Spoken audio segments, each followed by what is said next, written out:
magic and the Enlightenment period. All these scientists were magicians. They were all into black magic. You read about Francis Bacon. I just read a biography of Francis Bacon called Knowledge is Power, Magic and the Creation of Modern Science. Francis Bacon was reading all these magical books. Arthur C. Clarke. Arthur C. Clarke, great technologist. He actually has most of the patents that enabled the satellites, right? If you look at his interview with BBC in 1961, where he predicts the internet, he predicts the cell phones, he predicts texting. He said that by the year 2000, people are going to have handheld devices that enable them to talk to anybody anywhere, right? He will have in his own house, not a computer as big as this, but at least a console through which he can talk to his friendly local computer and get all the information he needs for his everyday life, like his bank statements, his theater reservations, all the information you need. This will be in a compact form in his own house. Arthur C. Clarke said, and he has 3 laws of technology. One of his laws is no technology reaches a level of complexity except it becomes indistinguishable from magic. So, you know, I don't know. I'm not a big fan. I'm not a Luddite, right? I'm using a microphone right now. I'm not a Luddite. But this whole worshipful attitude towards technology, to me, is really stupid. This is a book from the 15th century. It's a picture of the devil, you know, and this is something, you know, Muslims used to sometimes depict things, Kitab al-Burhan. But I want you to look at his hands. You see this sign? I don't even want to do it on film because people take a clip and then have me in one of those pictures doing that sign. It's an evil sign. Don't do these signs, right? And kids watch Spider-Man and then they want to do the sign because Spider-Man does it, right? And you don't want to be a Spider-Man, right? You want to be a human man, right? Not an arachnoid, a humanoid. These signs, even this one, which I don't like doing, but that sign, Muslims should not do that sign.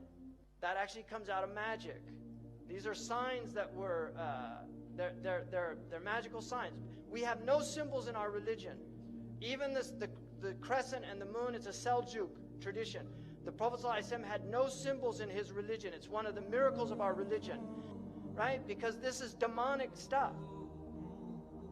So that is a very important symbol.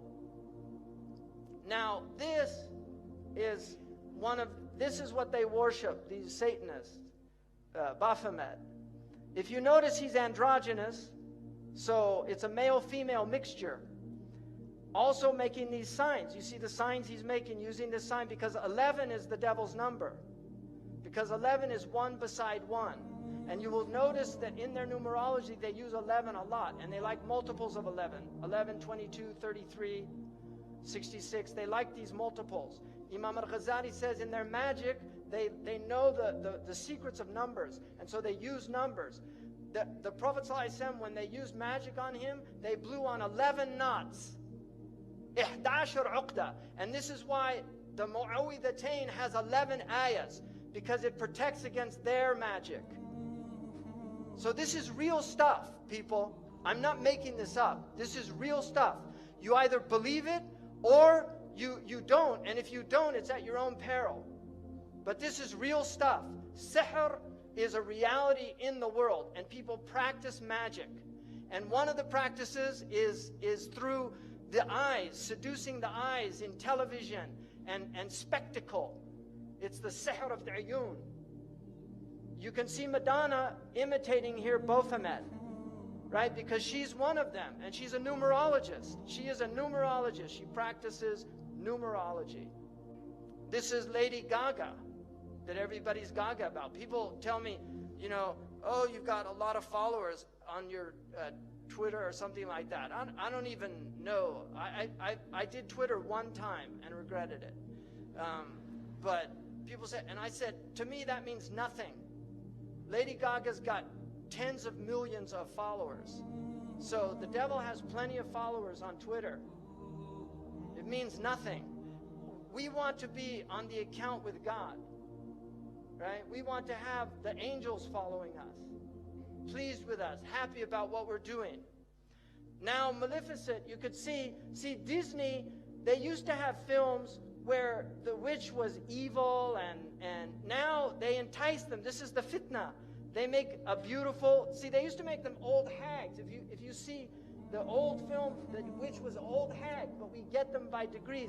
Now they take somebody that many people consider a very beautiful woman, and they put her in Baphomet's mask, and then it becomes seductive. He takes people by degrees. I mean, what is this? Why are they doing this? Why are you wearing horns? We're human beings. We're not demons. And then you can see these signs. Why do they use these symbols? Now, this man over here, LaVey, started the Church of Satan. He wrote a Satanic Bible, and he explained that symbol that they're all doing, that you saw on that Muslim graphic of the devil, that symbol, he said, was a curse symbol of devils. That's the way they put curses on people. I understand that, what are you doing? I'm giving a blessing to the audience. I don't think they appreciate it. They were throwing it back. Well, they thought it was a curse.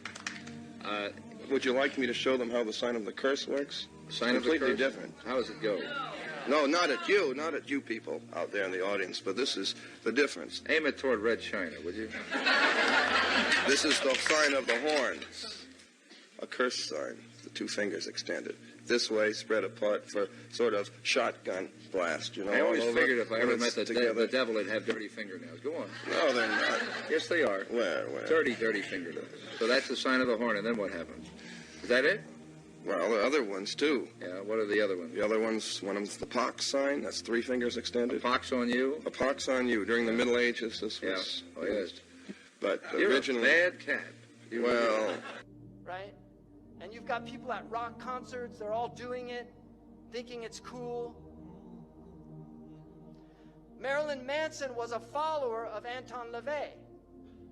He has tens of thousands of people go to his rock concerts. He has them openly denounce God. Openly. He says, I want you all to reject God tonight. And they all do it.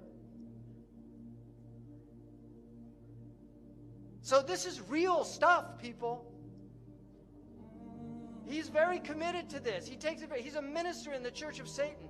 And they use music. Because music is fitna. It's enticing. It sucks you in. You like it. It's enjoyable. This is what he looked like when he was a little kid. And this is one of their symbols also. They use astrological symbols. This is him on stage. This was a cover of the Beatles because John Lennon was heavily involved in magic. He was a follower of Aleister Crowley, who was a magician and has massive influence on Western civilization. He's one of these unknown influences. But they followed him. They're in doctor's suits with abortion. The Warner Brothers was so disturbed by this that they covered it over. Now this has no shock value for people in the West. But in those days it had shock value. But this was an album cover that they chose because they believed in free sex. Free sex necessitates abortions because people get unwanted pregnancies. Right? This is khutawat al-shaytan. That's how he takes people. That's why Allah says, وَبِالْوَالِدَيْنِ إِحْسَانًا, right? Allah says, وَلَا تَقْتُلُوا أَوْلَادَكُمْ خَشْيَةَ إِمْلَاقٍ. Don't kill your children out of fear of poverty, but then, وَلَا تَقْرَبُوا الْفَوَاحِشِ. Don't go near the fawahish that will make you want to kill your children. There they are doing these symbols, you see, and this is another symbol. Even though it means okay, it's actually a demonic symbol that represents 666.